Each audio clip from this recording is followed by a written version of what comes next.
بسم اللہ الرحمن الرحیم۔ آپ صلی اللہ علیہ وسلم کی قضا نمازوں کے بارے میں سنن۔ حضرت ابو ہریرہ رضی اللہ عنہ سے روایت ہے کہ جب حضور اکرم صلی اللہ علیہ وسلم غزوہ خیبر سے تشریف لائے تو ساری رات چلتے رہے، حتیٰ کہ نیند نے آ لیا تو آپ صلی اللہ علیہ وسلم آرام فرما ہو گئے۔ سیدنا بلال رضی اللہ عنہ سے فرمایا، ہمیں نماز کے لیے جگا دینا۔ حضرت بلال رضی اللہ عنہ نے نماز ادا کی جتنی رب تعالیٰ نے چاہا، پھر وہ بھی سو گئے۔ حضور اکرم صلی اللہ علیہ وسلم اور صحابہ کرام رضوان اللہ علیہم اجمعین بھی سو گئے۔ جب فجر قریب ہوئی تو حضرت بلال رضی اللہ عنہ نے اپنے کجاوے کے ساتھ ٹیک لگائی، مشرق کی طرف منہ کیا، ان کی آنکھ لگ گئی۔ وہ اپنے کجاوے کے ساتھ ٹیک لگائے ہوئے تھے، نہ تو حضور اکرم صلی اللہ علیہ وسلم نہ ہی حضرت بلال رضی اللہ عنہ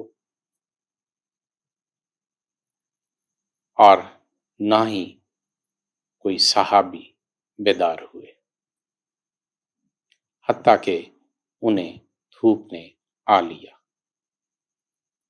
سب سے پہلے آپ صلی اللہ علیہ وسلم جاگے، آپ صلی اللہ علیہ وسلم گھبرا گئے۔ فرمایا، بلال۔ انہوں نے عرض کی، یا رسول اللہ، مجھے بھی اسی چیز نے آ لیا جس نے آپ صلی اللہ علیہ وسلم کو آ لیا تھا۔ آپ صلی اللہ علیہ وسلم نے صحابہ کرام سے فرمایا، آگے عازم سفر ہو جاؤ، اس جگہ سے کوچ کرو جہاں تمہیں غفلت نے آ لیا ہے۔ صحابہ کرام کچھ دور آ گئے، پھر آپ صلی اللہ علیہ وسلم نے وضو فرمایا۔ حضرت بلال رضی اللہ عنہ کو حکم دیا، انہوں نے نماز کے لیے اقامت کہی۔ آپ صلی اللہ علیہ وسلم نے انہیں نماز صبح پڑھائی۔ آپ صلی اللہ علیہ وسلم نے نماز قضا کر لی تو فرمایا، جسے نماز بھول جائے تو وہ اسے اس وقت پڑھ لے جب اسے یاد آ جائے۔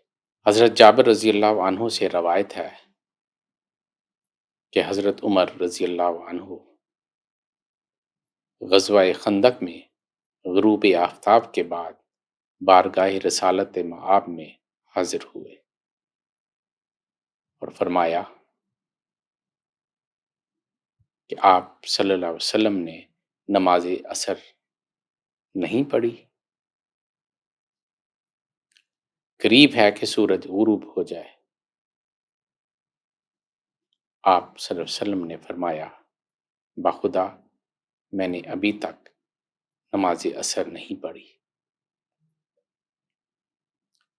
ہم بطحان کی طرف گئے، آپ صلی اللہ علیہ وسلم نے وضو فرمایا، ہم نے بھی وضو کیا۔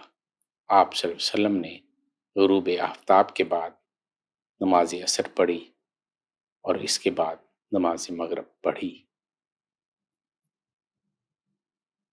مسند احمد 1236۔